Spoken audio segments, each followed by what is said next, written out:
Alright boys, so in today's video I'm just going to be doing a quick trade breakdown and everything I looked at before entering my trades. So when I came to the markets this morning, I looked at the daily chart. I noticed that we are looking extremely heavy.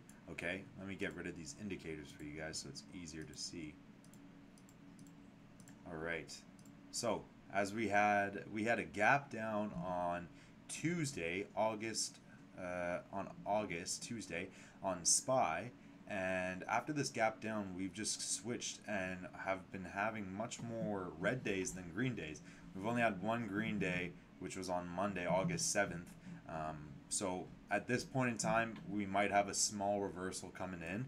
And we got a little bounce area down over here as well, like a little double top over here, which has come pretty close on the daily level.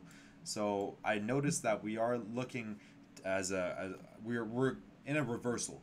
Okay, we're going down on the daily, so I don't want to have any biases, but when market opens, I know what I'm looking for. I know that if I see a downtrend, if I see something that indicates anything down, then that's the way I'm gonna go. So we switch back to our 5 or 15. I normally use both of them. Okay, and the whole time I'm trading, I'm also looking at NASDAQ, because as you can see, NASDAQ and SPY are identical. They're the exact same. This is NASDAQ's chart right on the left, and this is SPY's chart on the right. NASDAQ is all the tech stocks and everything basically that is running the economy, and SPY moves identical to NASDAQ. So this is exactly what I was looking for, okay? We'll start right over here. So if we look at yesterday's low, right down over here, it came pretty close to that double top bounce zone on the daily, but we marked it down regardless. Okay, this little area down over here, we marked that down regardless, because every big detail matters. This was yesterday's daily low, so that matters to me. Okay, now we look at pre-market this morning and we see that SPY is actually in somewhat of a downtrend. Actually, you got a higher high over here, and then you got a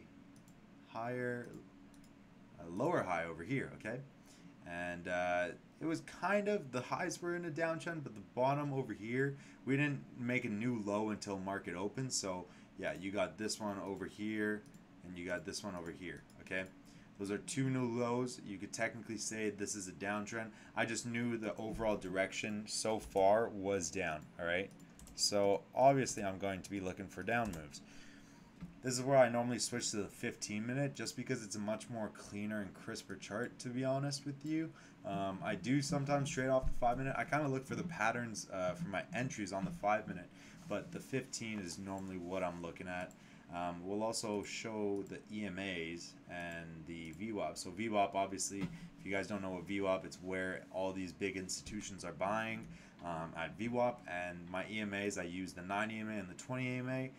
Whenever there's a crossover of each one, it signals a downtrend or an uptrend. Like over here, for example, on Monday, August 7th, it crossed up in pre-market and it just stayed up, and this would be an uptrend over here, and then yeah, mini downtrend over here. But I'm not trading based off my EMAs. I just use it as a guide, a direction. I don't get into any position by seeing a crossover.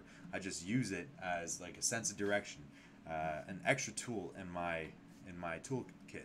So market opens, okay, and we have lots of chop.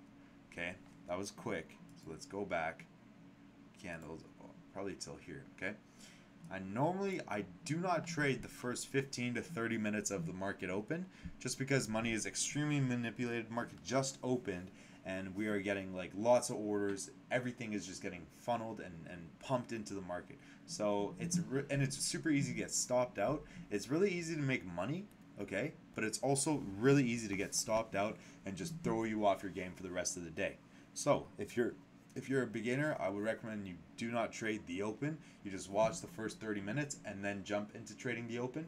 Okay, for me today, I did trade the open, not this big candle here, but actually, I guess I waited 30 minutes. I didn't trade till 7 o'clock over here. What happened was I noticed we had a big move down, okay? okay? We're still in a down move, okay? I didn't want to go long, all right? And I know it's a lot of distance, but I didn't want to go long until we've broken above any of these highs over here. Any of these highs over here, I did not want to go long until we've broken above that, because otherwise I would have looked to gone short up here, because this would have been a triple reject zone up over here, and this would have signified short. If price came up, okay, came up, retested, decided to continue going, sure, I'm gonna look for up moves, but the chances of that happening really unlikely, because the daily is in a big downtrend. Okay, so I see this at market open. I see we have one leg down, and I see we have sideways movements. What is this signifying? This is signifying a breakout. Okay, price doesn't know which direction it wants to go in. It doesn't know if it wants to go up. It doesn't know if it wants to go down. So all we do is wait. All we do is wait, and we go long or short, whichever direction it decides to break out. Okay, this is what I did. Exactly what I did. Okay, we have this big filled 15-minute candle. All right, we'll switch over to the 5-minute. This is where you can look for potential entries. Okay, my entry, all I wanted to see was a test of like VWAP and a break. Sorry, not VWAP. Any of my EMAs and a break of that zone with the close. Okay, as you can see on this candle right over here, we broke, we closed, okay, we filled it, and we had tested my EMA up over here. Okay, the 8 EMA. You look over at NASDAQ. What time is this? This is 7:45. You go to 7:45 on NASDAQ, same thing happened, okay? Same thing happened. A big inverted hammer with the wick up and just a full fat body wick down. Same thing. This was a good enough reason for me to enter, okay? I saw yesterday's low and I marked that because I knew that if price were to break that, then this zone is where I wanted to hold it into until we've decided to make a different move or see what happens, right? So I'll show you where I went long, and we can close this NASDAQ chart. We're just going to focus on SPY now. You guys kind of saw a sneak peek of it, but this is what happened. So, short, all right? Let me just show you the EMAs again. I decided to go short right over here.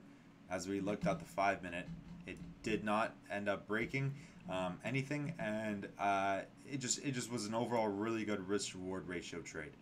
All right, I set my TP just as a 3-to-1 risk-reward ratio, which shows right up over here. And yeah, this is roughly where I entered on the contracts. I think I entered at like, I would say $5 a contract. I was trading SPX contracts, so they're pretty expensive. And yeah, let's just watch this trade play out. Nice. So, super important to hold until your targets. The minute I saw this small up move, I knew the trend was there. There was no question. I was holding this regardless. Okay, we came down.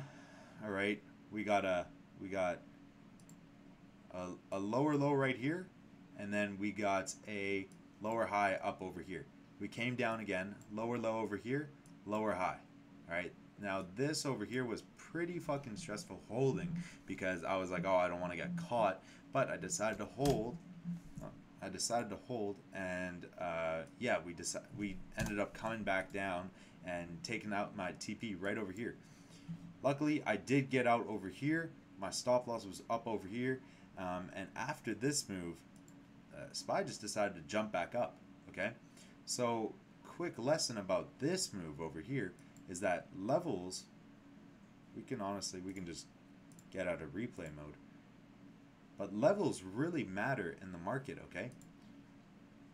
Every single small level you think really matters. What happened over here? SPY came down, bounced off of this yesterday's low, easy bounce, like it was super crisp, decided to come all the way back up to this consolidation zone over here. Like, all these levels play out, okay? This is textbook trading, okay?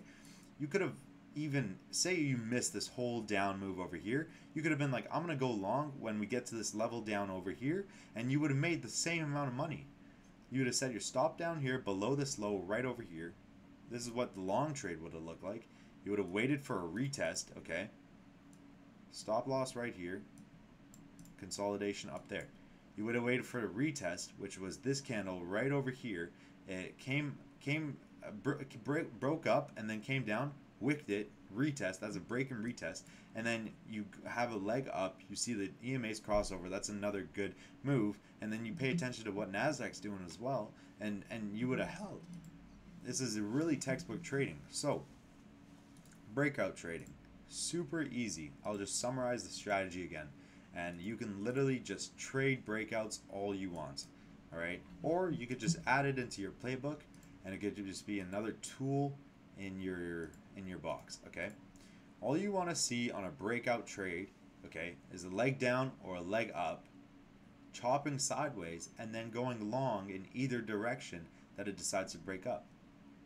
Like I said, you'd have gone long right over here. Sorry, you'd have gone short right there because it decided to break. And the fact that the candle was fully filled, that would have been the most smoothest trade, the easiest determining trade you could have ever taken. Okay, filled, held to yesterday's low, super simple. And even if you missed this trade, a bounce and break and retest entry right over here on yesterday's low for holding it all the way high to this, all the way to the consolidation. Super simple trading. All right, keep it simple, guys. Join the Discord. We answer any questions in the Discord, and thanks for sticking through this video.